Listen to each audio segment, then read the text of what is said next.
वो जो नक्सली विचारधारा है वो क्या इस डेडलाइन तक खत्म हो जाएगी? उसको खत्म करने में क्या हम कामयाब हो पा रहे हैं?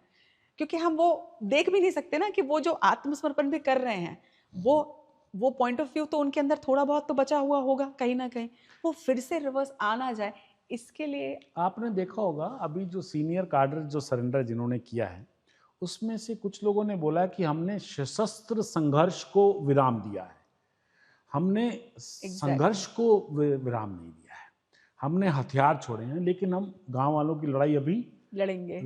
जारी रखेंगे, ऐसा कुछ लोगों ने बोला है सीनियर हम्म। कैडर से। तो इसमें प्रश्न ये आ जाता है कि ये बात तो स्पष्ट हो गई कि जो शस्त्र हथियारों के माध्यम से जो सत्ता हथियाने की जो इनका ऑब्जेक्टिव था, उसमें ये फेल हो गए।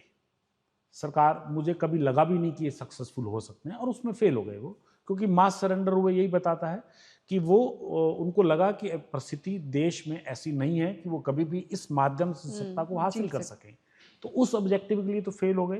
तो क्या अब ये हमारा प्रश्न, पॉइंट ऑफ कंसर्न नहीं होना चाहिए फिर ये? नहीं बिल्कुल होना चाहिए, लेकिन प्रश्न ये हो जाता है कि ऐसे क्या फैक्टर्स थे जिसके कारण इसने जन्म लिया था, ओके। माओवाद नक्सलवाद शुरू क्यों हुआ था, वही हम्म। फैक्टर्स हैं जो सोशियो इकोनॉमिक फैक्टर्स की हम बात कर रहे थे। अगर गांव वालों को, अगर आदिवासियों को, अगर वो बेसिक अमेनिटीज मिल जाती हैं जो हम शहर में आज सुविधा उपलब्ध करा लेते हैं, हमको अस्पताल हैं, हमारे पास शिक्षा के साधन है, इकोनॉमिक एक्टिविटी है, रोजगार है मेरे पास, मैं अपना जीवन बेटर कर सकता हूँ। अगर इन फैक्टर्स पे जो पिछड़ापन, मैंने बोला ना कि पिछड़ापन को सिलेक्ट किया था उन्होंने, जहां हमारी उपस्थिति कम थी, हमने उपस्थिति तो बढ़ा ली, हमने बहुत सारे कैंप लगा दिए, हमने 85 प्लस कैंप पिछले 2 सालों में लगा दिए, 85 जगह। अबूझ माड़ में हम बैठे जो कभी सोचा नहीं था पहले, हमने भी नहीं सोचा था कि कितनी आगे तक बढ़ेंगे।